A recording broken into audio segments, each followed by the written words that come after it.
Hi friends, ನಮಸ್ಕಾರ. ನಿಮ್ಮೆಲ್ಲರಿಗೂ ಸ್ಪರ್ಧಾ ಕರ್ನಾಟಕ ಯೂಟ್ಯೂಬ್ ಚಾನಲ್ಗೆ ಪ್ರೀತಿಯ ಸ್ವಾಗತ.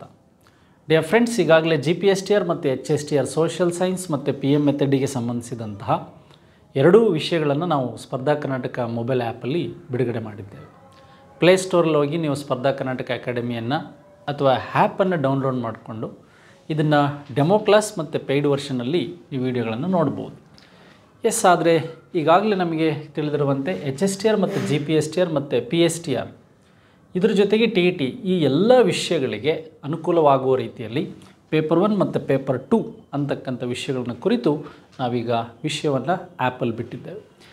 ಹಾಗಾದರೆ ಈಗಾಗಲೇ ಕಳೆದ ಅಂಶಗಳಿಗೆ ಸಂಬಂಧಿಸಿದಂತೆ ನಮ್ಮ ಸ್ಪರ್ಧಾ ಕರ್ನಾಟಕ ಅಕಾಡೆಮಿಯಲ್ಲಿ ಇದಷ್ಟೇ ಅಲ್ಲದೆ PDO ಇರ್ಬೋದು ಮತ್ತು PSI ಇರ್ಬೋದು, ವಿಲೇಜ್ ಅಡ್ಮಿನಿಸ್ಟ್ರೇಟಿವ್ ಆಫೀಸರ್ ಇರ್ಬೋದು, ಲ್ಯಾಂಡ್ ಸರ್ವೇಯರ್ ಇರ್ಬೋದು, ಬೀಟ್ ಫಾರೆಸ್ಟರ್ ಇರ್ಬೋದು, ಈ ಎಲ್ಲ ಪರೀಕ್ಷೆಗಳಿಗೂ ಆನ್ಲೈನ್ ಕ್ಲಾಸಸ್ಗಳು ಮತ್ತು ಆಫ್ಲೈನ್ ಕ್ಲಾಸಸ್ಗಳು ಕೆಲವು ಏರಿಯಾಗಳಲ್ಲಿದೆ. ನೋಡಿ, ಮೇಜರಾಗಿ ಆಫ್ಲೈನ್ ಅಂದರೆ ನಿಮಗೆ KS, PSI ಮತ್ತು ಗ್ರೂಪ್ C ಪರೀಕ್ಷೆ ಮತ್ತು ಬ್ಯಾಂಕಿಂಗ್ ಪರೀಕ್ಷೆಗಳಿಗೆ ಆಫ್ಲೈನ್ ತರಗತಿಗಳು ನಡೆಯುತ್ತೆ. ಬಟ್ ಈಗ ಲಾಸ್ಟ್ ಇಯರ್ ನಾವು ಮಾಡಿರ್ತಕ್ಕಂತಹ ಒಂದು GPSTR ಎಕ್ಸಾಮಿನೇಷನಲ್ಲಿ ಅತಿ ಹೆಚ್ಚು ಫಲಿತಾಂಶವನ್ನು ನೀಡಿದೆ. ಹಾಗಾಗಿ ನಾನೀಗ 2017ರಲ್ಲಿ 3 GPSTR ಎಕ್ಸಾಮ್ಗಳಲ್ಲಿ ಫಸ್ಟ್ ಮತ್ತು ಸೆಕೆಂಡ್ ಈಗಾಗಲೇ ಯೂಟ್ಯೂಬಲ್ಲಿ ಡಿಸ್ಕಷನ್ ಮಾಡಿದ್ದೇನೆ.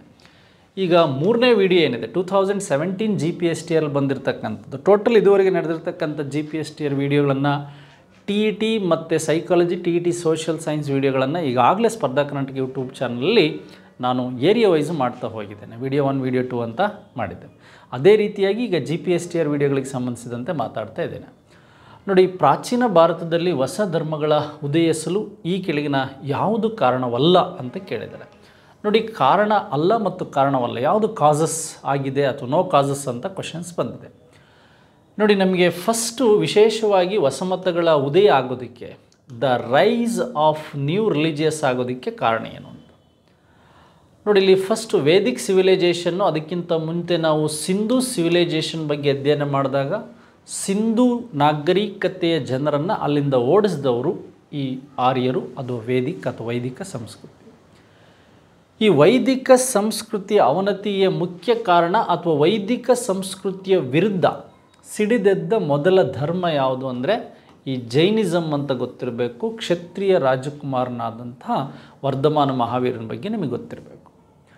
ನೋಡಿ, ಪ್ರಾಚೀನ ಭಾರತದಲ್ಲಿ ಹೊಸ ಮತಗಳ ಉದಯ ಆಗೋದಕ್ಕೆ ಕಾರಣ ಅಂದರೆ ಇಲ್ಲಿ ವಿಶೇಷವಾದಂತಹ ಈ ಆರ್ಯ ಜನಾಂಗ, ಆರ್ಯ ಅಂದರೆ ನಾನೇ ಶ್ರೇಷ್ಠ ಪೂಜ್ಯ, ದುಬಾರಿ ಆದಂತಹ ಪೂಜಾ ವಿಧಾನ, ಸಂಸ್ಕೃತ ಮಂತ್ರಗಳು ಜನರಿಗೆ ಕಷ್ಟಕರವಾಗಿತ್ತು. ಯಜ್ಞ ಯಾಗಾದಿಗಳ ಸಂದರ್ಭದಲ್ಲಿ ಪ್ರಾಣಿ ಬಲಿಯನ್ನು ಮಾಡ್ತಾಯಿದ್ರು. ಬ್ರಾಹ್ಮಣರು ಕ್ಷತ್ರಿಯರ ನಡುವಿನ ಸಂಘರ್ಷ, ಜಾತಿ ಪದ್ಧತಿ ಅಂತಕ್ಕಂಥದ್ದೇನಿದೆ, ಈ ಎಲ್ಲ ಅಂಶಗಳಿಗೆ ಸಂಬಂಧಿಸಿದಂತೆ ಯಾವುದು ಅಲ್ಲ ಅಂತ ಕೊಟ್ಟಿದ್ದಾರೆ. ನೋಡಿ, ಇಲ್ಲಿ ಅಂದರೆ ಪ್ರಾಣಿ ಬಲಿಯನ್ನು ಯಜ್ಞ ಯಾಗಾದಿಗಳ ಸಂದರ್ಭದಲ್ಲಿ ಹೆಚ್ಚಾಗಿ ನಡೆಸ್ತಾ ಇದ್ರು. ಹಾಗೆ ಕೆಳವರ್ಗ ಮೇಲ್ವರ್ಗ ಜಾತಿ ಪದ್ಧತಿಗೆ ನಿಮಗೆ ಋಗ್ವೇದದಲ್ಲೇ ಪುರುಷ ಸೂಕ್ತಿಯ ಬಗ್ಗೆ, ಜಾತಿ ಪದ್ಧತಿಯ ಬಗ್ಗೆನೂ ಸಹ ಇತ್ತು ಅಂತಕ್ಕಂಥದ್ದು. ಕಾರಣ ಅಲ್ಲ ಅಂತ ಕೊಟ್ಟಿದ್ದಾರೆ. ಇದು ಕಾರಣ, ಪ್ರಾಣಿ ಬಲಿ ಕಾರಣ, ಜಾತಿ ಪದ್ಧತಿ ಕಾಸ್ಟ್ ಸಿಸ್ಟಮ್ ಸಹ ಕಾರಣ ಆಗಿತ್ತು. ಆದರೆ ಯಾವುದು ಕಾರಣ ಆಗಿರಲಿಲ್ಲ ಅಂದರೆ ಬ್ರಾಹ್ಮಣರು ಮತ್ತು ಕ್ಷತ್ರಿಯರ ನಡುವಿನ ಸಂಘರ್ಷ ಅಂತೇನಿದೆ, ಇದು ಇವ್ರ ನಡುವೆ ಆದಂಥ ಸಂಘರ್ಷ ಅಲ್ಲ. ಈ ಕ್ಷತ್ರಿಯರ ಸಂಘರ್ಷಕ್ಕೆ ಸಂಬಂಧಿಸಿದಂತೆ ನಾವು ವಿಶೇಷವಾಗಿ ನೋಡ್ಬೋದಾದಂಥ ಕಾನ್ಸೆಪ್ಟು ಏನು ಅಂದರೆ ಇಲ್ಲಿ ಬಂದಂತಹ ಒಂದು ಮುಖ್ಯ ಈ ಒಂದು ಮಹಾವೀರ ಈ ಎಲ್ಲ ಅಂಶಗಳನ್ನು ಆಧಾರವಿಟ್ಟುಕೊಂಡು ಈ ಆರ್ಯ ಜನಾಂಗದ ಒಂದು ಕಷ್ಟಕರವಾದ ಭಾಷೆಯ ವಿರುದ್ಧ ಪಾಳಿ ಭಾಷೆ ಆಯಿತು, ಅದು ಗೌತಮ ಬುದ್ಧ. ಹಾಗೆ ಮಹಾವೀರನಿಗೆ ಸಂಬಂಧಿಸಿದಂತೆ ಇದೇಗೆ ಹುಟ್ಕೊಳ್ತು ಅಂತಕ್ಕಂಥದ್ದು ಗೊತ್ತಾಯಿತು. ಯಾವುದು ಕಾರಣ ಅಲ್ಲ ಅಂದರೆ ಬ್ರಾಹ್ಮಣ ಕ್ಷತ್ರಿಯ ನಡುವಿನ ಸಂಘರ್ಷ ಅಂತಕ್ಕಂಥದ್ದು ಇಲ್ಲಿಲ್ಲ. ಇಲ್ಲಿ ಬರೀ ಹೋರಾಟಕ್ಕಿಂತಲೂ ಅವರ ತತ್ವಗಳ ಮೇಲೆ ನಡೆದಂಥದ್ದು ಇದು. ಇದು ಸಹ ಹೆಚ್ಚು ನಿಮಗೆ ರಿಪೀಟ್ ಆಗಿರೋ ಪ್ರಶ್ನೆ. ಗುಪ್ತ ವಂಶ ಸ್ಥಾಪಕ ಯಾರು ಅಂತ? ಆದಿಗುಪ್ತ, ಶ್ರೀಗುಪ್ತ, ಸಮುದ್ರಗುಪ್ತ ಮತ್ತು ಕುಮಾರಗುಪ್ತ. ನೋಡಿ, ಇಲ್ಲಿ ಗುಪ್ತ ವಂಶದ ಸ್ಥಾಪಕ ಯಾರು ಮತ್ತು ಇವರಿಗೆ ಸಂಬಂಧಿಸಿದಂಥ ವಿಶೇಷ ಅಂಶಗಳ ಬಗ್ಗೆ ನಾವು ಮಾತಾಡೋದಾದರೆ ಏನೆಲ್ಲ ಕಾನ್ಸೆಪ್ಟ್ಗಳನ್ನು ಮಾತಾಡ್ಬೋದು ನೋಡಿ. ಇಲ್ಲಿ ಈಗ ಈ ಒಂದು ಗುಪ್ತ ಸಾಮ್ರಾಜ್ಯದ ಸ್ಥಾಪಕ ಯಾರು ಅಂದರೆ ಶ್ರೀಗುಪ್ತ ಅಂತ. ಯಾರು ಅಂದರೆ ಶ್ರೀಗುಪ್ತ. ಶ್ರೀಗುಪ್ತನಿಗೆ ಸಂಬಂಧಿಸಿದಂಥ ಅಂಶಗಳು ಏನೇನು ಅಂತಕ್ಕಂಥದ್ದು ನಮಗೆ ಗೊತ್ತಿರಬೇಕು. ಸಮುದ್ರಗುಪ್ತ ಮತ್ತು ಕುಮಾರಗುಪ್ತನಿಗೆ ಸಂಬಂಧಿಸಿದಂತೆ ನಾವು ಮಾತಾಡೋದಾದರೆ ನೋಡಿ, ಈ ಪ್ರಶ್ನೆಗೆ ಸರಿಯಾದ ಉತ್ತರ ಯಾರು ಅಂದರೆ ಶ್ರೀಗುಪ್ತ. ನೋಡಿ, ಗುಪ್ತ ಡೈನೆಸ್ಟಿಯಲ್ಲಿ ಒಬ್ಬ ಭಾರತದ ನೆಪೋಲಿಯನ್ ಅಂತ ಕರೆದಿರ್ತಕ್ಕಂಥದ್ದು ಈ ಸಮುದ್ರಗುಪ್ತನನ್ನು V.S. ಸ್ಮಿತ್ ಅವರು. ನೋಡಿ, ಇಲ್ಲಿ ಸಮುದ್ರಗುಪ್ತನ ಒಂದು ಅಲಹಾಬಾದ್ ಸ್ತಂಭ ಶಾಸನ ಏನಿದೆ, ಇದರ ಮುಖ್ಯಾಂಶಗಳು, ಇವನ ದಿಗ್ವಿಜಯಗಳ ಬಗ್ಗೆ ಹೇಳ್ತಕ್ಕಂಥದ್ರ ಬಗ್ಗೆ ಓದಿರ್ತೀರ. ಕುಮಾರಗುಪ್ತ ಯಾರು ಅಂದರೆ ಈ ಒಂದು ನಳಂದ ವಿವಿಯನ್ನು 5ನೇ ಶತಮಾನದಲ್ಲಿ ಕುಮಾರಗುಪ್ತನ ಒಬ್ಬ ನಿರ್ಮಾಪಕನಾದಂಥ ಸಖಾರಾದಿತ್ಯ ನಿರ್ಮಾಣ ಮಾಡ್ತಾರೆ. ನೆಕ್ಸ್ಟ್ ಹಾಗಾದ್ರೆ ನಮಗೆ ವಿಶೇಷವಾಗಿ ಕೇಳಿದರೆ ಈ 2ನೇ ಚಂದ್ರಗುಪ್ತ ಅಂತ ಏನಿದ್ದಾನೆ, ಈ 2ನೇ ಚಂದ್ರಗುಪ್ತನ ಕಾಲದಲ್ಲಿ ಕಾಳಿದಾಸ ಇದ್ದಿದ್ದಿರ್ಬೋದು, ಅಥವಾ ಮೆಹರೋಲಿ ಸ್ತಂಭ ಶಾಸನ ಡೆಲ್ಲಿದಿರ್ಬೋದು, ಅಥವಾ ಈತನ ಆಸ್ಥಾನಕ್ಕೆ ಬಂದಂಥ ಪಾಹಿಯಾನ್ನ ಬಗ್ಗೆ ಕ್ವಶನ್ಸ್ ಕೇಳ್ಬೋದು. ನೆಕ್ಸ್ಟ್ ಹಾಗಾದ್ರೆ ನಮಗೆ ಆದಿಗುಪ್ತ, ಶ್ರೀಗುಪ್ತ, ಸಮುದ್ರಗುಪ್ತ, ಕುಮಾರಗುಪ್ತ, 2ನೇ ಚಂದ್ರಗುಪ್ತ ಆದಮೇಲೆ ಕುಮಾರಗುಪ್ತ ಬರೋದು. ಇನ್ನೊಬ್ಬ ಸ್ಕಂದಗುಪ್ತ ಅಂತ ಬರ್ತಾನೆ, ಈ ಸುದರ್ಶನ ಕೆರೆಯನ್ನು ರೀಕನ್ಸ್ಟ್ರಕ್ಷನ್ ಮಾಡಿದವನು. ಮತ್ತು ಇವನ ಕಾಲದಲ್ಲಿ ಗುಪ್ತರ ಅವಧಿಯಲ್ಲಿ ಹೂಣರ ದಾಳಿ ಆಗುತ್ತೆ. ಈ ಮಧ್ಯ ಏಷ್ಯಾದ ಲುಟಿ ಜನಾಂಗವಾದಂಥ ಹೂಣರ ದಾಳಿಯಾಗಿದ್ದು ಈತನ ಕಾಲದಲ್ಲಿ. ಈ ರೀತಿಯಾಗಿ ಪ್ರಶ್ನೆ ಮತ್ತೆ GPSTRಗೆ ಬೇರೆ ಬೇರೆ ವಿಧಾನದಲ್ಲಿ ಬರ್ಬೋದು. ಗುಪ್ತ ವಂಶದ ಸ್ಥಾಪಕ ಮತ್ತು ಇವನಿಗೆ ಸಂಬಂಧಿಸಿದಂಥ ಮೇಜರಾದ ಪಾಯಿಂಟ್ಸ್ಗಳು ನಮಗೆ ಗೊತ್ತಾಯಿತು. ಹಾಗಾದರೆ ಈ ಅದ್ವೈತ ಸಿದ್ಧಾಂತಗಳ ಬಗ್ಗೆ, ಸೋಷಿಯಲ್ ರಿಫಾರ್ಮ್ ಮೂಮೆಂಟ್ಸ್ ಬಗ್ಗೆ ನಮಗೆ ಅತಿ ಹೆಚ್ಚು ಪ್ರಶ್ನೆಗಳು ಬರುತ್ತೆ. ನೋಡಿ, ಇಲ್ಲಿ ಹೆಚ್ಚಾಗಿ ಬರೋದೇನು ಅಂದರೆ ದ್ವೈತ. ನೀವು ದ್ವೈತ ಅಂದರೆ ಗೊತ್ತಿದೆ ನಿಮಗೆ, 2 ಅಂತ. ದ್ವೈತ ಅಂದರೆ ಇಲ್ಲಿ ಏನು ಅಂದರೆ ಈ ಜೀವಾತ್ಮ ಮತ್ತು ಪರಮಾತ್ಮ ಬೇರೆ ಅಂತ ಹೇಳಿದವರು ಯಾರು ಅಂದರೆ ನಿಮಗೆ ಮಧ್ವಾಚಾರ್ಯರು. ಆದರೆ ಅದ್ವೈತ ಸಿದ್ಧಾಂತದ ಪ್ರತಿಪಾದಕರು ಯಾರು ಅಂದರೆ ಶಂಕರಾಚಾರ್ಯರು. ಜೀವಾತ್ಮ ಮತ್ತು ಪರಮಾತ್ಮ ಒಂದೇ. ಇದು ಜೀವಾತ್ಮ, ಮೇಲ್ಗಡೆ ಇರ್ತಕ್ಕಂಥದ್ದು ಆಕಾಶದಲ್ಲಿ ಒಂದು ಪರಮಾತ್ಮ ಇದೆ. ನೀರನ್ನು ಬಿಟ್ಟು ಹೇಗೆ ಮೀನು ಇರೋದಕ್ಕೆ ಸಾಧ್ಯ ಇಲ್ಲೋ ಹಾಗೆ ಜೀವಾತ್ಮ ಮತ್ತು ಪರಮಾತ್ಮ ಬೇರೆ ಆಗೋದಕ್ಕೆ ಸಾಧ್ಯ ಇಲ್ಲ ಅಂತ ಹೇಳಿದವರು ಯಾರು ಅಂದರೆ ಶಂಕರಾಚಾರ್ಯರು. ಹಾಗಾದರೆ ಆತ್ಮ ಪರಮಾತ್ಮ ಬೇರೆ ಅಂದರೆ ಇದು ದ್ವೈತ ಸಿದ್ಧಾಂತ ಅಂತ ನೆನಪಿರಬೇಕು. ಅದ್ವೈತ ಅಂದರೆ 2 ಅಲ್ಲದ್ದು 1 ಅಂತಕ್ಕಂಥದ್ದು ನಿಮ್ಗೆ ನೆನಪಿರಬೇಕು. ಹಾಗಾಗಿ ಈ ಅದ್ವೈತದ ಶಂಕರಾಚಾರ್ಯರ ಬಗ್ಗೆ, ಹಾಗೆ ದ್ವೈತದ ಮಧ್ವಾಚಾರ್ಯರ ಬಗ್ಗೆ, ವಿಶಿಷ್ಟಾದ್ವೈತದ ರಾಮಾನುಜಾಚಾರ್ಯರ ಬಗ್ಗೆ, ಹಾಗೆ ಶಕ್ತಿ ವಿಶಿಷ್ಟಾದ್ವೈತ ಸಿದ್ಧಾಂತದ ಬಸವೇಶ್ವರರ ಬಗ್ಗೆ, ಈ ಎಲ್ಲ ಅಂಶಗಳಿಗೆ ಸಂಬಂಧಿಸಿದಂತೆ ನೆಕ್ಸ್ಟು ಈ ಒಂದು ಶುದ್ಧ ಶಕ್ತಿ ವಿಶಿಷ್ಟಾದ್ವೈತ ಸಿದ್ಧಾಂತವಾದಂತಹ ವಲ್ಲಭಾಚಾರ್ಯರ ಸಿದ್ಧಾಂತದ ಬಗ್ಗೆ ಸಹ ನಿಮಗೆ ಗೊತ್ತಿರಬೇಕು. ಶುದ್ಧ ಶಕ್ತಿ ವಿಶಿಷ್ಟಾದ್ವೈತ ಸಿದ್ಧಾಂತದ ಬಗ್ಗೆ ಬಂಗಾಳದ ವಲ್ಲಭಾಚಾರ್ಯರ ಬಗ್ಗೆ ಗೊತ್ತಿರಬೇಕು. ಹಾಗಾದರೆ ಈ ಪ್ರಶ್ನೆಗೆ ಸರಿಯಾದ ಉತ್ತರ ಫಸ್ಟ್ ಒನ್ ಸ್ನೇಹಿತರೆ. ನೆಕ್ಸ್ಟ್, ಸಿರಾಜುದ್ದೌಲರ ಇಚ್ಛೆ ವಿರುದ್ಧವಾಗಿ ಬ್ರಿಟಿಷರು ನಿರ್ಮಿಸಿದ ಕೋಟೆ. ನೋಡಿ, ಭಾರತಕ್ಕೆ ಫಸ್ಟಿಗ ಪೋರ್ಚುಗೀಸರು ಬರ್ತಾರೆ, ಡಚ್ಚರು ಬರ್ತಾರೆ, ಹಾಗೆ ಬ್ರಿಟಿಷರು ಬರ್ತಾರೆ, ಹಾಗೆ ಡೆನ್ನರು ಬರ್ತಾರೆ, ನೆಕ್ಸ್ಟು ಫ್ರೆಂಚರು ಬರ್ತಾರೆ. ಅದಾದಮೇಲೆ ಸ್ವೀಡಿಷ್ ಈಸ್ಟ್ ಇಂಡಿಯಾ ಕಂಪನಿ ಬರುತ್ತೆ. ಸ್ವೀಡಿಷ್ ಈಸ್ಟ್ ಇಂಡಿಯಾ ಕಂಪನಿ ಬರ್ತದೆ ಅಂತಕ್ಕಂಥದ್ದು ನಮಗೆ ಗೊತ್ತಿರಬೇಕು 1731ನಲ್ಲಿ. ಬಟ್ ಈಗ ನಮಗೆ ಪೋರ್ಚುಗೀಸರು ಅಂದರೆ ಸಿರಾಜುದ್ದೌಲಾ ಪ್ಲಾಸಿ ಕದನ 1757 ಈ ಜೂನ್ 23ರಂದು ಪ್ಲಾಸಿ ಕದನ ನಡೆಯೋದಕ್ಕೆ ಏನೆಲ್ಲ ಕಾರಣ ಆಯಿತು, ಅದರ ಮುಖ್ಯಾಂಶಗಳೇನು ಅಂತ ನಮಗೆ ಬೇಕಾಗುತ್ತೆ. ನೋಡಿ, ಇಲ್ಲೊಂದು ಪೋರ್ಟ್ ವಿಲಿಯಮ್ ಅಂತಕ್ಕಂಥ ಕೋಟೆ ಇದೆ. ಪೋರ್ಟ್ ವಿಲಿಯಮ್ ಯಾಕೆ ಅಂದರೆ ಇಲ್ಲಿ ಬ್ರಿಟಿಷರು ಮೇಜರಾಗಿ ಭಾರತದಲ್ಲಿ ಫಸ್ಟು ಈ ಮದ್ರಾಸ್ ಅಂತಕ್ಕಂಥದ್ದು ಸ್ಥಾಪನೆ ಆಯಿತು. ನೆಕ್ಸ್ಟು ಈ ಕಲ್ಕತ್ತಾ ಇವರ ಒಂದು ರಾಜಧಾನಿ ಆಯಿತು. ಹಾಗೆ ಬಾಂಬೆಯನ್ನು ಕ್ಯಾಥರಿನ್ ವರದಕ್ಷಿಣೆಯಾಗಿ ಪಡೆದರು. ಹಾಗಾದರೆ ಮದ್ರಾಸಲ್ಲಿ ಇವರು 2 ಕೋಟೆಗಳನ್ನು ಕಟ್ತಾರೆ. ನೋಡಿ, ಮದ್ರಾಸಲ್ಲಿರ್ತಕ್ಕಂತಹ ಸೆಂಟ್ ಡೇವಿಡ್ ಕೋಟೆ ಇದು ಡಚ್ಚರ ಕಾಲದಲ್ಲಾಗಿತ್ತು. ಹಾಗಾದರೆ ಮದ್ರಾಸಲ್ಲಿರ್ತಕ್ಕಂಥ ಸೆಂಟ್ ಜಾರ್ಜ್ ಕೋಟೆ ಆಗಿದ್ದು ಈ ಮದ್ರಾಸ್ನ ಸ್ಥಾಪಕನಾದಂಥ ಫ್ರಾನ್ಸಿಸ್ ಡೇ ಅಂತೇನಿದ್ದಾನೆ ಇವನ ಕಾಲದಲ್ಲಿ ಆದಂಥದ್ದು. ಹಾಗೆ ಕಲ್ಕತ್ತಾದಲ್ಲಾದಂಥದ್ದು ಯಾವುದು ಅಂದರೆ ಈ ಒಂದು ಪೋರ್ಟ್ ವಿಲಿಯಮ್ ಕೋಟೆಯನ್ನು ಈ ಒಂದು ಜಾಬ್ ಚಾರ್ನಾಕ್ ಅಂತಕ್ಕಂಥವನು ನಿರ್ಮಾಣ ಮಾಡ್ದ. ಹಾಗಾದರೆ ಭಾರತದಲ್ಲಿ ಬ್ರಿಟಿಷರು ಕಟ್ಟಿದ ಮೊದಲ ಕೋಟೆ ಸೆಂಟ್ ಜಾರ್ಜ್, ಅದು ಮಡ್ರಾಸ್ ಹತ್ರ ಇದೆ. ಅದಾದಮೇಲೆ ಡಚ್ಚರು ಒಂದು ಕಟ್ಟಿದರು. ಹಾಗೆ ಕಲ್ಕತ್ತಾದಲ್ಲಿ ಜಾಬ್ ಚಾರ್ನಾಕ್ ಅಂತಕ್ಕಂಥವನು ಪೋರ್ಟ್ ವಿಲಿಯಮ್ ಕೋಟೆ ಕಟ್ಟಿದ. ಈ ಕೋಟೆಯ ಸುತ್ತ ಮತ್ತೆ ಕೋಟೆಯನ್ನು ನಿರ್ಮಾಣ ಮಾಡೋದನ್ನು ವಿರೋಧಿಸಿಯೇ ಸಿರಾಜುದ್ದೌಲಾ ಬ್ರಿಟಿಷರ ವಿರುದ್ಧ ಈ ಒಂದು ಪ್ಲಾಸಿ ಕದನಕ್ಕೆ ಕಾರಣ ಆಯಿತು. ಹಾಗೆ ಬ್ಲ್ಯಾಕ್ ಹೋಲ್ ಟ್ರ್ಯಾಜಿಡಿ ಆಗೋದಕ್ಕೂ ಸಹ ಕಾರಣ ಆಯಿತು. ಎಸ್, ಹಾಗಾದರೆ ಇಲ್ಲಿ ಕೊಟ್ಟಿದ್ದಂಥ 4ನೇ ಪ್ರಶ್ನೆಗೆ ಉತ್ತರ ಪೋರ್ಟ್ ವಿಲಿಯಂ ಅಂತ ಗೊತ್ತಾಯಿತು. ಎಸ್, ಹಾಗಾದರೆ ನಮಗೆ ಈ 3 ಕೋಟೆಗಳ ಬಗ್ಗೆ ನೆನ್ಪಿಟ್ಕೊಂಡ್ರೆ ಸಾಕು. ಸೆಂಟ್ ಜಾರ್ಜ್ ಬ್ರಿಟಿಷರು ಫಸ್ಟ್ ಕಟ್ಟಿದ್ದು, ನಂತರ ಡಚ್ಚರ ಕಾಲದಲ್ಲಾಗಿದ್ದು ಈ ಒಂದು ವಿಶೇಷವಾದಂತಹ ಸೆಂಟ್ ಡೇವಿಡ್ ಅಂತ, ಹಾಗೆ ನಮಗೆ ಈ ಬ್ರಿಟಿಷ್ ಕಲ್ಕತ್ತಾದಲ್ಲಾಗಿದ್ದು ಪೋರ್ಟ್ ವಿಲಿಯಂ ಅಂತಕ್ಕಂಥದ್ದು ಗೊತ್ತಾಯಿತು. ನೆಕ್ಸ್ಟ್ ಮುಂದಿನ ಪ್ರಶ್ನೆ, ಆರ್ಯ ಸಮಾಜದ ಶುದ್ಧೀಕರಣ ಚಳುವಳಿ ಉದ್ದೇಶ. ಇದು ತುಂಬ ಸಲ ಬಂದಿರೋ ಪ್ರಶ್ನೆ. ನೋಡಿ, ನಮಗೆ 19-20ನೇ ಶತಮಾನದಲ್ಲಿ 1815ರಲ್ಲಿ ಒಂದು ಆತ್ಮೀಯ ಸಭಾ ಅಂತ ಬಂತು. ಹಾಗೆ 1828ರಲ್ಲಿ ಒಂದು ಬ್ರಹ್ಮ ಸೊಸೈಟಿ ಅಂತ ಬಂತು. ನೆಕ್ಸ್ಟ್ ಅದೇ ರೀತಿಯಾಗಿ 1867ರಲ್ಲಿ ಒಂದು ಪ್ರಾರ್ಥನಾ ಸೊಸೈಟಿ ಅಂತ ಬಂತು. ಅದೇ ರೀತಿಯಾಗಿ 1873ರಲ್ಲಿ ಒಂದು ಸತ್ಯಶೋಧಕ ಅಂತ ಬಂತು, ಈ ಒಂದು ಸತ್ಯಶೋಧಕ ಸಮಾಜ. ಹಾಗೆ 1875ರಲ್ಲಿ ಬಂದಂಥದ್ದೇ ಈ ಒಂದು ಆರ್ಯ ಸಮಾಜ. ಈ ಆರ್ಯ ಸಮಾಜದ ಮುಖ್ಯ ರೂವಾರಿಗಳು ಯಾರು ಅಂದರೆ ದಯಾನಂದ ಸರಸ್ವತಿ. ಈ ಆರ್ಯ ಸಮಾಜಕ್ಕೆ ಸಂಬಂಧಿಸಿದಂತೆ ಇದು ಈ ಸತ್ಯಾರ್ಥ ಪ್ರಕಾಶನ ಇರ್ಬೋದು. ಹಾಗೆ ಇದೊಂದು ಶುದ್ಧ ಚಳುವಳಿಯ ಪ್ಯೂರ್ ಮೂಮೆಂಟನ್ನು ಸ್ಟಾರ್ಟ್ ಮಾಡಿತು. ಏನಿದ್ರ ಉದ್ದೇಶ? ಹಿಂದೂ ಧರ್ಮದ ಪಾಪಿಗಳ ಶುದ್ಧೀಕರಣ ಅಲ್ಲ, ಜನರನ್ನು ಮತಾಂತರಿಸಲು ಅಲ್ಲ, ಮತಾಂತರಗೊಂಡ ಹಿಂದೂಗಳನ್ನು ಮತ್ತೆ ಹಿಂದೂ ಧರ್ಮಕ್ಕೆ ಕರೆತರೋದು. ಹಿಂದೂ ಧರ್ಮದಿಂದ ಯಾರು ಕ್ರಿಶ್ಚಿಯನ್ ಮತ್ತು ಅನ್ಯ ಧರ್ಮಕ್ಕೆ ಮತಾಂತರಗೊಂಡಿರ್ತಾರೋ ಅವರನ್ನು ಮತ್ತೆ ತರ್ತಕ್ಕಂಥದ್ದೇ ಈ ಒಂದು ಆರ್ಯ ಸಮಾಜದ ಶುದ್ಧ ಚಳುವಳಿ, ದಯಾನಂದ ಸರಸ್ವತಿಯವರ ಕಾನ್ಸೆಪ್ಟ್. ಪಾಪಿಗಳು ಹಿಂದೂ ಧರ್ಮದಿಂದ ಹೊರಹಾಕಲು ಇದ್ಯಾವುದೂ ಅಲ್ಲ. ಯಾವ ಚಳುವಳಿಯ ಉದ್ದೇಶ ಆಗಿತ್ತು ಅಂದರೆ ಈ ಒಂದು 3ನೇ ಕಾನ್ಸೆಪ್ಟ್.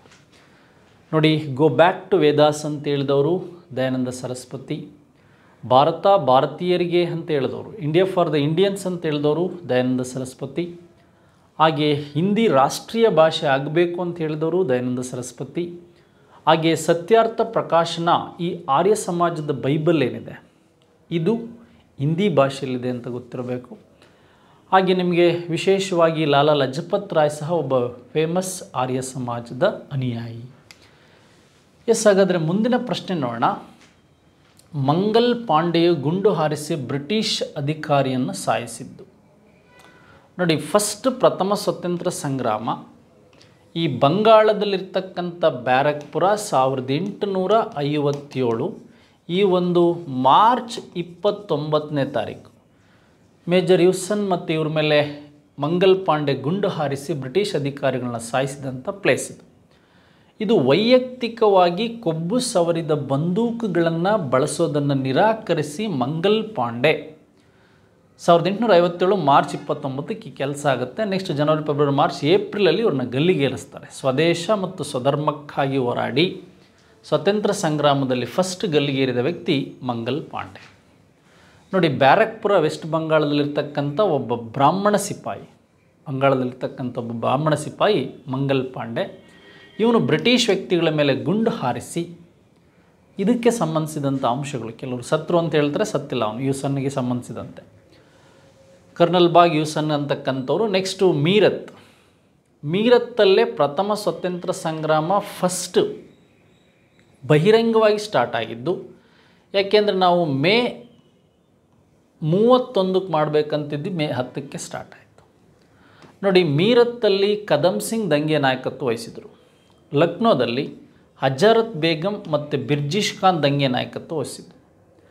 ಅಂಬಾಲದಲ್ಲಿ ಈ ಒಂದು ಗಾಂಧೀಜಿಯನ್ನು ಕೊಂದಂತಹ ನಾಥುರಾಮ್ ಗೂಡ್ಸೆಯನ್ನು ಗಲ್ಲಿಗೇರಿಸಿದ್ದು ಪಂಜಾಬಿನ ಅಂಬಾಲ ಜೈಲಲ್ಲಿ. ಎಸ್, ಹಾಗಾದರೆ ನಮಗೆ ಮಂಗಲ್ ಪಾಂಡೆಗೆ ಸಂಬಂಧಿಸಿದಂಥ ವಿಷಯಗಳು ಗೊತ್ತಾಯಿತು. ಬ್ಯಾರಕ್ಪುರ ಇಲ್ಲಿ ವೈಯಕ್ತಿಕವಾಗಿ ಪ್ರಥಮ ಸ್ವತಂತ್ರ ಸಂಗ್ರಾಮ ಇಂಡಿವಿಜುವಲಾಗಿ ಸ್ಟಾರ್ಟ್ ಆಗಿದ್ದು ಮತ್ತು ಮಾಸಾಗಿ ಸ್ಟಾರ್ಟ್ ಆಗಿದ್ದು 2 ಪಾಯಿಂಟ್ಸ್ ಗೊತ್ತಾಯಿತು. ಎಸ್, ಈಗ ಈ ಅಂಶಗಳ ಬಗ್ಗೆ ನಾವು ಮಾಹಿತಿ ಸಿಕ್ತು ನಮಗೆ. ನೆಕ್ಸ್ಟ್, ಇತಿಹಾಸದ ಮೂಲಾಧಾರಗಳು ಇವುಗಳಿಗೆ ಸಂಬಂಧಿಸಿವೆ. ವಂಶಾವಳಿಗಳನ್ನು ಉಲ್ಲೇಖಿಸುವ ಶಾಸನಗಳು. ಈಗ ಒಂದು ಜನ್ರೇಷನ್ ಬಗ್ಗೆ ಹೇಳುತ್ತೆ ಅಂತ ಹೇಳ್ತಾರೆ. ರಾಜನ ಕರ್ತವ್ಯ ಮತ್ತು ಉಲ್ಲೇಖಿಸುವ ಸಾಹಿತ್ಯ. ಒಂದು ರಿಪೋರ್ಟನ್ನು ರಾಜನ ಅಡ್ಮಿನಿಸ್ಟ್ರೇಷನ್ ಮತ್ತು ಡ್ಯೂಟೀಸ್ ಬಗ್ಗೆ, ಪ್ರಾಚೀನ ಜನಾಂಗದ ಅಸ್ಥಿಪಂಜರಗಳ ಅವಶೇಷಗಳು. ಯಾಕೆ ಅಂದರೆ ಭಾರತ ಇತಿಹಾಸಕ್ಕೆ ಆಧಾರಗಳು ಬಹಳ ಮುಖ್ಯ, ಸೋರ್ಸ್. ನೋಡಿ, ಇಲ್ಲಿ ಒಂದು ಸೀಲ್ ಅಂತ ಬರುತ್ತೆ, ಮುದ್ರೆಗಳು ಬರುತ್ತೆ, ನಾಣ್ಯಗಳು ಬರುತ್ತೆ, ಶಾಸನಗಳು ಬರುತ್ತೆ ಮತ್ತು ಸಾಹಿತ್ಯಿಕ ಆಧಾರಗಳು ಬರುತ್ತೆ. ಈ ಎಲ್ಲ ಆಧಾರಗಳಿಂದಲೇ ನಾವು ಈ ಒಂದು ಇತಿಹಾಸವನ್ನು ಸ್ಟಡಿ ಮಾಡೋದಕ್ಕೆ ಸಾಧ್ಯ ಆಗಿರೋದು. ಹಾಗಾಗಿ ಒಂದು ವ್ಯಕ್ತಿಯ ರೈಟಿಂಗ್ ಜನ್ರೇಷನ್ ಇರ್ಬೋದು, ಅವನ ಡ್ಯೂಟೀಸ್ ಬಗ್ಗೆ ಗ್ರಂಥಗಳಲ್ಲಿರ್ಬೋದು, ಅವನ ಅಸ್ಥಿಪಂಜರವನ್ನು ಕಾರ್ಬನ್-14 ಅಂತಕ್ಕಂಥ ಸಿಂಧು ಸಿವಿಲೈಸೇಷನ್ನಲ್ಲಿ ನಾವು ಒಂದು ಟೆಸ್ಟ್ ಮಾಡ್ತೀವಿ. ಕಾರ್ಬನ್-14 ಟೆಸ್ಟನ್ನು ಮಾಡಿನೇ ಸಹ ಅಸ್ಥಿಪಂಜರ ಸುಟ್ಟಂತಹ ಮರದ ದಿಂಬುಗಳ ಮೇಲೆ ಅದನ್ನು ಅಪ್ಲೈ ಮಾಡಿ ಅದು ರಿಯಾಕ್ಟಲ್ಲಿ ನಾವೇನು ಮಾಡ್ತೀವಿ, ಆ ಏಜನ್ನು ಸಹ ಕಂಡುಹಿಡಿತೇವೆ. ಹಾಗಾಗಿ ಇವೆಲ್ಲವೂ ಸಹ ಒಂದು ಇತಿಹಾಸವನ್ನು ಓದೋದಕ್ಕೆ ಮೂಲ ಆಧಾರಗಳು ಅಂತ ನಿಮಗೆ ಗೊತ್ತಿರಬೇಕು. ನೆಕ್ಸ್ಟ್ ಹಾಗಾದರೆ ಮತ್ತೆ ವೇದಿಕ್ ಬಗ್ಗೆ ಕೇಳಿದರೆ ಬ್ರಾಹ್ಮಣಕಗಳು ಇದರ ಒಂದು ಭಾಗ ಅಂತ. ಸಂಹಿತೆ, ಅರಣ್ಯಕ ಮತ್ತು ಉಪನಿಷತ್ ಮತ್ತು ಶೂದ್ರಕ. ನೋಡಿ, ಶೂದ್ರಕ ಕವಿ ಬಗ್ಗೆ ಕೇಳಿದರೆ ನಾನು ಈಗಾಗಲೇ ಹೇಳಿದ್ರಂತೆ 108 ಉಪನಿಷತ್ತುಗಳಿದೆ. ಅದರಲ್ಲಿ ಮಂಡುಕ ಉಪನಿಷತ್ತು, ಹಾಗೆ ಮಹಾ ಉಪನಿಷತ್ತಲ್ಲಿ ವಸುದೈವ ಕುಟುಂಬಕ್ಕಂತಿದೆ. ಅರಣ್ಯವಾಸಿಗಳೇನಿದ್ದಾರೆ ಅದು ಅರಣ್ಯದಲ್ಲಿ ವಾಸವಾಗಿರ್ತಕ್ಕಂಥವ್ರು ಸನ್ಯಾಸಿ ಋಷಿಮುನಿಗಳು ಹೇಗಿರಬೇಕಂತ ಬರೆದಿದ್ದು ಅರಣ್ಯಕಗಳು. ಸಂಹಿತೆಗಳು, ಜಯ ಸಂಹಿತೆ ಬೇರೆ, ಸಂಹಿತೆಗಳು. ಈಗ ನಮಗೆ ಈ ಒಂದು ವೇದಗಳನ್ನು ಗದ್ಯ ರೂಪದಲ್ಲಿ ವಿಶೇಷವಾಗಿ ಬರೆದು ಸಂಹಿತೆಗಳಾಗಿ ಮಾಡಿದವರೇ ಈ ಬ್ರಾಹ್ಮಣಕಗಳು ಅಥವಾ ಈ ಬ್ರಾಹ್ಮಣರು. ಹಾಗಾಗಿ ಇದಕ್ಕೆ ಸಂಹಿತೆಗಳು ಅಂತ ನಾವು ಕರಿತೇವೆ. ವಿಶೇಷವಾಗಿ ನಿಮಗಿದು ಗೊತ್ತಿರಬೇಕು. ಹಾಗಾದರೆ ಅದಾದಮೇಲೆ ಕಾನೂನು ಸಲಹೆಗಾರರಾಗಿ ಗಾಂಧೀಜಿ ದಕ್ಷಿಣ ಆಫ್ರಿಕಾಕ್ಕೆ ಹೋಗಿದ್ದು ಅಂತ ಗೊತ್ತಿರಬೇಕು. Dada Abdulla company, Amin traders company, ಹಾಗೆ ಔಷಧ್ ಟ್ರೇಡಿಂಗ್ ಕಂಪನಿ ಮತ್ತು ಈ ಕಂಪನಿ ಆಫ್ ಇಂಡೋ ಆಫ್ರಿಕನ್ ಮುಸ್ಲಿಮ್ಸ್ಗೆ ಸಂಬಂಧಿಸಿದಂತೆ. ನೋಡಿ, ಗಾಂಧೀಜಿ 1893ರಿಂದ 1915 ಜನವರಿ 9ನೇ ತಾರೀಕು ಪ್ರವಾಸಿ ಭಾರತೀಯ ದಿವಸ ವಾಪಸ್ ಬಂದಂಥದ್ದು. ಸುಮಾರು ಗಾಂಧೀಜಿ 22 ವರ್ಷಗಳ ಕಾಲ ಆಫ್ರಿಕಾದಲ್ಲಿದ್ದರು. ಹಾಗಾದರೆ ಗಾಂಧೀಜಿಯವರಿಗೆ ಸಂಬಂಧಿಸಿದಂತೆ ದಕ್ಷಿಣ ಆಫ್ರಿಕಾದಲ್ಲಿ ಏನೆಲ್ಲ ಆಯಿತು ಅಂತ ಗಾಂಧೀಜಿಯವರಿಗೆ ಸಂಬಂಧಿಸಿದ 1893ರಲ್ಲಿ ನೋಡಿ, 1893ರಲ್ಲಿ ಗಾಂಧೀಜಿಗೆ ಸಂಬಂಧಿಸಿದಂಥ ಬೇರೆ ಬೇರೆ ಅಂಶಗಳಿಗೆ ಏನೆಲ್ಲ ನಮಗೆ ಪ್ರಶ್ನೆಗಳನ್ನು ಕೇಳ್ಬೋದು. 1893ರಲ್ಲಿ ಏನೆಲ್ಲ ಪ್ರಶ್ನೆಗಳನ್ನು ನಮಗೆ ಕೇಳ್ಬೋದು ಅಂತ ಗಾಂಧೀಜಿ ದಕ್ಷಿಣ ಆಫ್ರಿಕಾಕ್ಕೆ ಸಂಬಂಧಿಸಿದಂಥ ಅಂಶಗಳು. ನೋಡಿ, ಗಾಂಧೀಜಿ 1893ರಲ್ಲಿ ದಾದಾ ಅಬ್ದುಲ್ಲಾ ಕಂಪನಿಯ ಬಗ್ಗೆ ಡಿಸ್ಕಷನ್ ಮಾಡೋದಕ್ಕೆ ಹೋದರು. ಆಫ್ರಿಕಾದ ನೆಟಾಲ್ ಪ್ರಾಂತ್ಯದಲ್ಲಿದ್ದರು. ಪೈನಿಕ್ ಸೆಟಲ್ಮೆಂಟ್ ಅಂತಕ್ಕಂಥ ಆಶ್ರಮವನ್ನು ಸ್ಟಾರ್ಟ್ ಮಾಡಿದರು. ಹಾಗೆ ಟಾಲಸ್ಟೈ ಫಾರ್ಮನ್ನು ಸ್ಟಾರ್ಟ್ ಮಾಡಿದರು.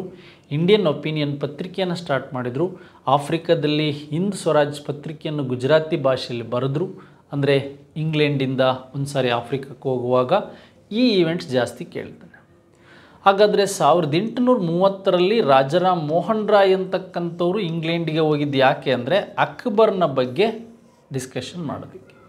ಹಾಗೆ ದಾದಾಬಾಯಿ ನವರೋಜಿಯವರು 1855 ಸುಮಾರು 1855ರಲ್ಲಿ ಇವರು ಇಂಗ್ಲೆಂಡಿಗೆ ಹೋಗಿದ್ದು ಯಾಕೆ ಅಂದರೆ ಈ ಒಂದು ಕಾಮಂಡ್ ಕಂಪನಿ ಬಗ್ಗೆ ಡಿಸ್ಕಷನ್ ಮಾಡೋದಕ್ಕೆ ಹೋದರು. ದಾದಾಬಾಯಿ ನವರೋಜಿ, ರಾಜಾರಾಮ್ ಮೋಹನ್ ರಾಯ್ ಮತ್ತು ಗಾಂಧೀಜಿಯವರು ಇವರು ವಿದೇಶಗಳಿಗೆ ಹೋದಂಥ ಈವೆಂಟ್ಸ್ ಮೇಲೆ ಕ್ವಶನ್ಸ್ ಮತ್ತೆ ಬರಬಹುದು. ನೆಕ್ಸ್ಟ್ ಅದಾದಮೇಲೆ ಬಾಲಾಜಿ ವಿಶ್ವನಾಥನು ಪೇಶ್ವೆ ಆಗಿ ನೇಮಿಸಿದವರು ಯಾರು? ಶಿವಾಜಿ, ಶಹಾಜಿ, ಮಹದಾಜಿ ಮತ್ತು ಶಾಹು ಅಂತ. ನೋಡಿ, ಈ 1ನೇ ಬಾಲಾಜಿ ವಿಶ್ವನಾಥನನ್ನು ಪೇಶ್ವೆಯಾಗಿ ಯಾರು ನಮಗೆ ನೇಮಕ ಮಾಡಿದರು ಅಂತಕ್ಕಂಥದ್ದು ಕೇಳ್ಬೋದು. ನೋಡಿ, ಬಾಲಾಜಿ ವಿಶ್ವನಾಥನನ್ನು ಪೇಶ್ವೆಯಾಗಿ ಯಾರು ನೇಮಕ ಮಾಡಿದರು? ಶಿವಾಜಿ, ಶಹಾಜಿ, ಮಹದಾಜಿ, ಸಾಹು. ನಮಗೆ ಸಾಹು ಬಗ್ಗೆ ಗೊತ್ತಿರಬೇಕು. ನೋಡಿ, ಶಿವಾಜಿಗೆ ಸಂಬಂಧಿಸಿದಂತೆ ಶಿವಾಜಿಯ ಮಗ ಸಾಂಬಾಜಿಗೆ ಸಂಬಂಧಿಸಿದಂತೆ, ಸಾಂಬಾಜಿಯ ಮಗ ಸಾಹುಗೆ ಸಂಬಂಧಿಸಿದಂತೆ ಗೊತ್ತಾಗಿರ್ಬೋದು. ಈ ಸಾಹು ಅಥವಾ ಶಾಹು ಕಾಲದಲ್ಲಿ 1ನೇ ಬಾಲಾಜಿ ವಿಶ್ವನಾಥನನ್ನು ಪೇಶ್ವೆಯಾಗಿ ನೇಮಿಸಿದವರು ಯಾರು? ಈಗ ನಮಗೆ ಶಿವಾಜಿಯ ಮಕ್ಕಳು ಇಬ್ಬರು ಇರ್ತಾರೆ, ಸಾಂಬಾಜಿ ಇರ್ತಾರೆ ಮತ್ತು ರಾಜಾರಾವ್ ಅಂತ ಇರ್ತಾರೆ. ಸಾಂಬಾಜಿ ರಾಜಾರಾವ್ ಅಥವಾ ಸಾಂಬಾಜಿಯ ಮಗ ಸಾಹು ಗೊತ್ತಿರುತ್ತೆ. ಆಗ್ತಾನೆ. ಸಂಭಾಜಿ ಸತ್ಮೇಲೆ ಸಾಹು ಅಧಿಕಾರಕ್ಕೆ ಬರ್ತಾನೆ. ಸಾಹು ಅಥವಾ ಶಾಹು ಏನು ಮಾಡ್ತಾನೆ, ಈ ಒಂದು ಪೇಶು ಹುದ್ದೆಯನ್ನು ಕ್ರಿಯೇಟ್ ಮಾಡ್ತಾನೆ ಅಥವಾ ಸ್ಟಾರ್ಟ್ ಆಗುತ್ತೆ ಇವನ ಕಾಲದಲ್ಲಿ. ಕಾಳಿದಾಸನ ಶಾಕುಂತಲ ನಾಟಕವನ್ನು ಇಂಗ್ಲೀಷಿಗೆ ಭಾಷಾಂತರಿಸಿದ್ದಾರೆ. ನೋಡಿ, ಕ್ವಶನ್ಸ್ ಲಾಸ್ಟ್ ಇಯರಲ್ಲಿ ಬಂದಿರುತ್ತೋ ಅದ್ರ ಮೇಲೆ ಜಾಸ್ತಿ ಕ್ವಶನ್ಸ್ ಕೇಳಿದ್ದಾರೆ. ನೋಡಿ, ಮ್ಯಾಕ್ಸ್ ಮುಲ್ಲರ್ ಅಂತಕ್ಕಂಥವನು ಒಬ್ಬ ಜರ್ಮನಿಯ ಭಾಷಾ ತಜ್ಞ, ಲಿಂಗ್ವಿಸ್ಟಿಕ್ಕಿಗೆ ಸಂಬಂಧಿಸಿದಂತೆ. ಮ್ಯಾಕ್ಸ್ ಮುಲ್ಲರ್ ಒಬ್ಬ ಜರ್ಮನಿಯ ಭಾಷಾ ತಜ್ಞ. ಸಂಸ್ಕೃತ ಎಲ್ಲ ಭಾಷೆಗಳ ಮಾತೃ ಅಂತ ಹೇಳಿದವನು ಮ್ಯಾಕ್ಸ್ ಮುಲ್ಲರ್. ಹಾಗೆ ಸರ್ ವಿಲಿಯಂ ಜೋನ್ಸ್ ಏನಿದ್ದಾನೆ, 1784ರಲ್ಲಿ ಸರ್ ವಿಲಿಯಂ ಜೋನ್ಸ್ ಅಂತಕ್ಕಂಥವನು ರಾಯಲ್ ಏಷ್ಯಾಟಿಕ್ ಸೊಸೈಟಿ ಆಫ್ ಬೆಂಗಾಳನ್ನು ಸ್ಟಾರ್ಟ್ ಮಾಡಿ ಒಂದು ಓರಿಯೆಂಟಲಿಸ್ಟ್ ಆಗಿ ರಿಸರ್ಚನ್ನು ಮಾಡ್ತಾನೆ. ಇವನೇ ಈ ಅಭಿಜ್ಞಾನ ಶಾಕುಂತಲೆ ಅಂತಕ್ಕಂಥ ನಾಟಕವನ್ನು ಸಂಸ್ಕೃತದಿಂದ ಇಂಗ್ಲೀಷಿಗೆ ಟ್ರಾನ್ಸ್ಲೇಷನ್ ಮಾಡ್ತಾನೆ. ಹಾಗಾಗಿ ನಿಮಗೆ ಲಾಸ್ಟ್ ವಿಡಿಯೋದಲ್ಲಿ ಕಾಳಿದಾಸನ ಬುಕ್ಸಲ್ಲಿ ಅಥವಾ ಲಾಸ್ಟ್ ಕ್ವಶನ್ ಪೇಪರಲ್ಲಿ ಕಾಳಿದಾಸನ ಒಂದು ಮಹಾಕಾವ್ಯದ ಬಗ್ಗೆ, ನಾಟಕಗಳ ಬಗ್ಗೆ, ಕೃತಿಗಳ ಬಗ್ಗೆ ಡಿಸ್ಕಷನ್ ಮಾಡಿದರೆ ಅದು ಗೊತ್ತಿರಬೇಕು. ಭಾರತದ ಮೇಲೆ ದಾಳಿ ಮಾಡಿದ ಮೊದಲ ಮುಸ್ಲಿಂ ದೊರೆ ಗೋರಿ ಇದೆ, ಗಜ್ನಿ ಇದೆ, ಮತ್ತು ಕಾಸಿಮ್ ಇದೆ, ಮೊಹಮ್ಮದ್ ಶಾ ಇದೆ. ನೋಡಿ, 712ರಲ್ಲಿ ಈ ಒಂದು ರಾವೋರ್ ಕದನ ಅಂತ ದಾಹೀರ್ ಮತ್ತು ಮೊಹಮ್ಮದ್ ಬಿನ್ ಕಾಸಿಮನ ದಾಳಿ ಏನಿದೆ, ಈ ಖಲೀಫನಿಂದ ಬಂದಂಥ ಮೊಹಮ್ಮದ್ ಬಿನ್ ಕಾಸಿಮ್ 712ರಲ್ಲಿ ರಾವೋರ್ ಕದನದಲ್ಲಿ ದಾಹೀರ್ನನ್ನು ಸೋಲಿಸಿ ಇವನು ಪ್ರಥಮ ಯಶಸ್ವಿ ದಾಳಿಕೋರ ಅನ್ಸ್ಕೊಳ್ತಾನೆ ಇವನು. ನೋಡಿ, ಗೋರಿ ಬಗ್ಗೆ ನಿಮಗೆ ಗೊತ್ತಿದೆ, ತುಘಲಕ್ ಕುತುಬುದ್ದೀನ್ ಐಬಕ್ ಅಂತಕ್ಕಂಥವನು ಗೋರಿಯ ಒಂದು ಸೇನಾನಿ. ಗಜ್ನಿ 17 ಬಾರಿ ದಂಡಯಾತ್ರೆ ಮಾಡ್ತಾನೆ, ಇವನು ಬಂದಂಥ ಟೈಮ್. ನೋಡಿ, ಇವರಿಬ್ಬರು ಫಸ್ಟು ಬಿನ್ ಕಾಸಿಮ್ ಆದಮೇಲೆ ಗಜ್ನಿ ಬರ್ತಾನೆ, ಗಜ್ನಿ ಆದಮೇಲೆ ಗೋರಿ ಬರ್ತಾನೆ, ಆನಂತರ ಮೊಹಮ್ಮದ್ ಶಾ ಬರ್ತಾನೆ. 1206ರಲ್ಲಿ ಗೋರಿ ಡೆತ್ ಆದಮೇಲೆ 1206ರಲ್ಲಿ ಭಾರತದಲ್ಲಿ ದೆಹಲಿ ಸಾಮ್ರಾಜ್ಯ ಏನಾಗುತ್ತೆ, ಸ್ಟಾರ್ಟ್ ಆಗುತ್ತೆ. ಹಾಗಾದರೆ 12ನೇ ಪ್ರಶ್ನೆಗೆ ಮೊಹಮ್ಮದ್ ಬಿನ್ ಕಾಸಿಮ್ ಅಂತಕ್ಕಂಥದ್ದು ಉತ್ತರ ಗೊತ್ತಾಯಿತು. ವಿಜಯನಗರ ಸಂಸ್ಥಾಪಕರಲ್ಲಿ ಇವರೊಬ್ಬರು. ಕೃಷ್ಣದೇವರಾಯ, ರಾಮರಾಯ, ಸದಾಶಿವರಾಯ, ಬುಕ್ಕರಾಯ. ನೋಡಿ, ಇಲ್ಲಿ ಆ್ಯಕ್ಚುಲಿ ನಮಗೆ ಎಕ್ಸಾಮಲ್ಲಿ ಹರಿಹರ ಫಸ್ಟ್ ಅಂತ ಕೊಡ್ತಾರೆ, ಇಲ್ಲ ಬುಕ್ಕರಾಯ ಫಸ್ಟ್ ಅಂತ ಕೊಡ್ತಾರೆ. ಈಗ ಬುಕ್ಕರಾಯ ಅಂತ ಕೊಡ್ತಾರೆ. ಸಂಗಮ್ ವಂಶದ 5 ಜನರಾದಂಥ ಹರಿಹರ, ಬುಕ್ಕ, ಮಾರಪ್ಪ, ಮುದ್ದಣ್ಣ ಮತ್ತು ಕಂಪಣ್ಣ ಅಂತ ಈ 5 ಜನರಿಂದ ಸ್ಥಾಪನೆ ಆಯಿತು. ಅಥವಾ ಹಕ್ಕ ಬುಕ್ಕ ಅಂತ ಪ್ರಶ್ನೆ ಕೇಳ್ತಾರೆ, ಇಲ್ಲ 1ನೇ ಹರಿಹರ ಅಂತಲೇ ಕೆಲವೊಂದು ಟೈಮ್ ಕೇಳ್ತಾರೆ. ಇದು ಗೊತ್ತಿರಬೇಕು. ಸದಾಶಿವರಾಯ ಅಂದರೆ ನಿಮಗೆ ಗೊತ್ತಿದೆ, ತಾಳಿಕೋಟೆ ಕದನ ನಡೆಯೋದಕ್ಕಿಂತ ಮುಂಚೆ ಸೆರೆಮನಿಯಲ್ಲಿ ಒಂದಿಟ್ಟು 1565ರಲ್ಲಿ ತಾಳಿಕೋಟೆ ಯುದ್ಧದ ಸಂದರ್ಭದಲ್ಲಿ ವಿಜಯನಗರದ ದೊರೆ ಅಳಿಯ ರಾಮರಾಯ. ಶ್ರೀಕೃಷ್ಣದೇವರಾಯ ನಿಮಗೆ ಗೊತ್ತಿದೆ, 1509ರಲ್ಲಿ ಈತ ಅಧಿಕಾರಕ್ಕೆ ಬಂದಿದ್ದು, ಮತ್ತು ಆತ ಏನೇನು ಕೆಲಸಗಳನ್ನು ಮಾಡ್ದ ಅಂತಲೂ ನಿಮಗೆ ಗೊತ್ತಿದೆ. ವಿಜಯನಗರ ಸಂಸ್ಥಾಪಕರಲ್ಲಿ ಇವರೊಬ್ಬರಾಗಿದ್ದರು ಅಂತಕ್ಕಂಥದ್ದು ಬುಕ್ಕರಾಯ ಮತ್ತು ಇದಕ್ಕೆ ಸಂಬಂಧಿಸಿದಂಥ ವಿಷಯಗಳು. 13ನೇ ಪ್ರಶ್ನೆಗೆ ಇದು ಸರಿಯಾದ ಉತ್ತರ.